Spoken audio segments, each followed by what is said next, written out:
첫 방송을 한 후에 한 목사님이 제 머리를 좀 보여줬으면 좋았을 것이라 말을 하시더군요.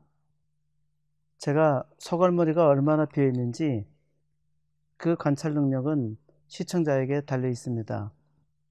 저도 고민을 조금 했습니다.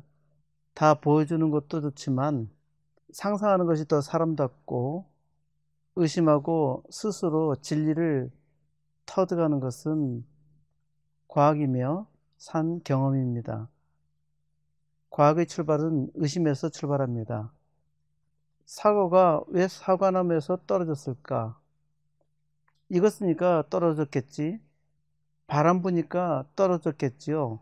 까마귀 날자 떨어진 거예요. 무거워서 떨어졌죠. 이건 과학이 아닙니다. 현상을 표현한 것에 불과합니다. 떨어진 이유에 대해서는 이야기했어요.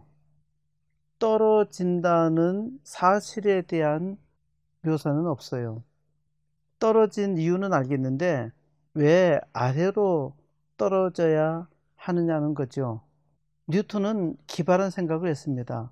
모든 물체는 서로 당긴다는 것이죠. 모든 물체는 당기는 힘이 있다.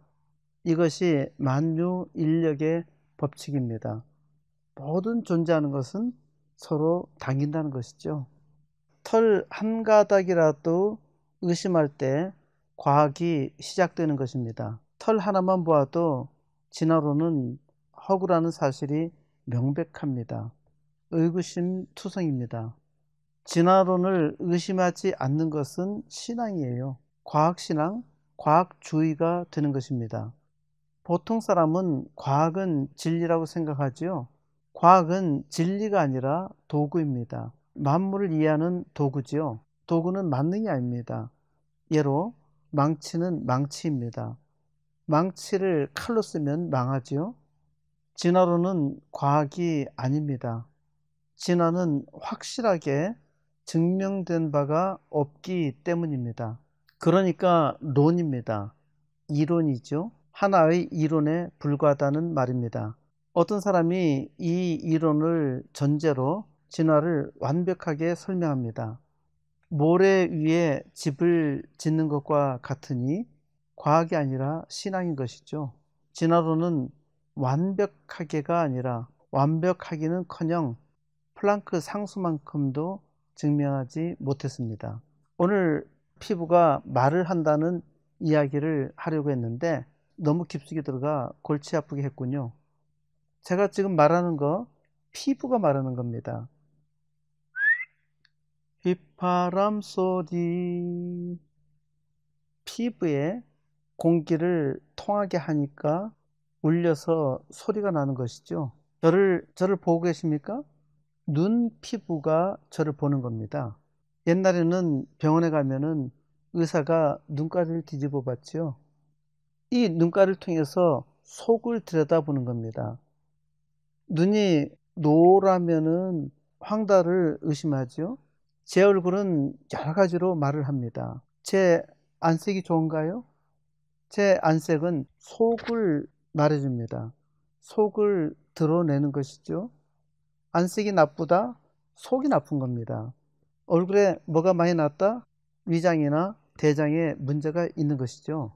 얼굴이 까매면은 간이 나쁘다고 그래요. 제 얼굴을 처음으로 보는 사람은 저를 순간 판단합니다. 이 사람은 좋은 사람, 나쁜 사람. 순간적으로 판단하죠. 이놈이 좋은 놈인지 나쁜 놈인지 상판떼기라고 하죠. 관상이 맞는 것은 아니지만 인생 이력서죠. 지금까지 나쁘게 살았다면 얼굴이 나쁘게 변해요. 좋게 살았다면 얼굴에 좋은 인상을 남기죠. 링컨이 친구의 부탁을 거절한 유명한 이야기가 있습니다. 바로 상판떼기를 보고 친구가 소개한 사람을 쓰지 않았던 겁니다. 나중에 친구가 물었어요. 링컨은 40이 넘으면은 자기 얼굴 자기가 책임져야 한다는 말을 했던 겁니다.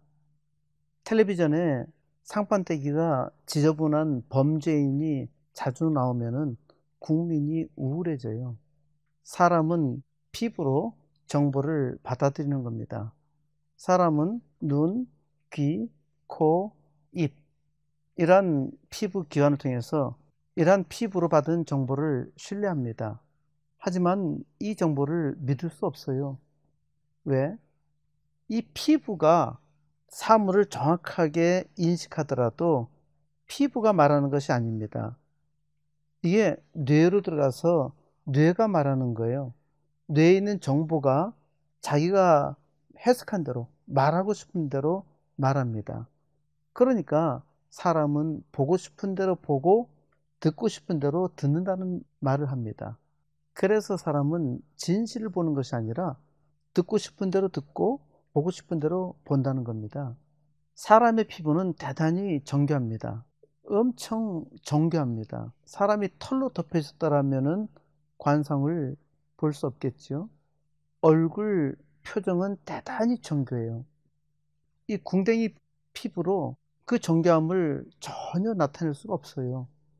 사람의 얼굴만 가능합니다. 뛰어난 배우들의 표정 연기 보세요. 굉장하잖아요. 표정이 말해줘요. 그렇게 정밀하게 얼굴 표정으로 묘사할 수 있을까요? 표정이 정보입니다. 기가 막힌 표정 연출은 사람에게 있는데 이게 진화의 결과일까요? 진화론자가 가장 이해하기 어려운 것 중에 하나가 피부입니다. 원숭이 피부와 너무 다르다는 것이죠. 게다가 사람만이 매끈하다는 겁니다. 진화론자들이 겨우 찾아낸 것이 사람과 원숭이가 공통적이라는 것이 이 손바닥, 그리고 발바닥, 그리고 이 손톱과 발톱이 있다는 겁니다. 그런데 개도 있고 고양이도 있잖아요. 사람의 피부 두께는 1.2mm 정도로 얇지요. 손바닥과 발바닥이 가장 두껍습니다. 피부의 기능 중 첫 번째는 방어벽인데 이 피부로 뭘 막을 수 있겠어요? 살짝 긁히기만 해도 찢어지고 피가 나잖아요. 이 가죽이 질도나자 별로 쓸모도 없어요. 금방 썩어버리죠. 질기기는 하나요? 흔히 피부의 기능 중 또 하나 자외선 차단 기능을 말하는데 털이 있는 것이 낫겠어요? 없는 것이 자외선을 더 잘 차단하겠어요? 진화되어야 할 이유가 없는 겁니다. 가로 1cm, 세로 1cm 요 크기에 혈관은 70cm, 신경은 55cm, 땀샘은 100개, 피지선은 15개, 온점, 냉점, 압점, 통점 등 감각 수용기는 230개. 굉장하죠? 굉장하죠? 이렇게 복잡한 기관이 초정밀 기계보다 더 정확하게 동작하고 있어요. 신기하지 않나요? 어떻게 피부가 스스로 진화되어서 이 굉장히 복잡한 구조를 만들고 정확하게 한 치의 오차도 없이 돌아갈 수 있나요? 그걸 진화됐다고 믿는다면은 그 과학이 아니라 신앙이에요. 감사합니다. 또 다음 시간 이야기 계속하겠습니다.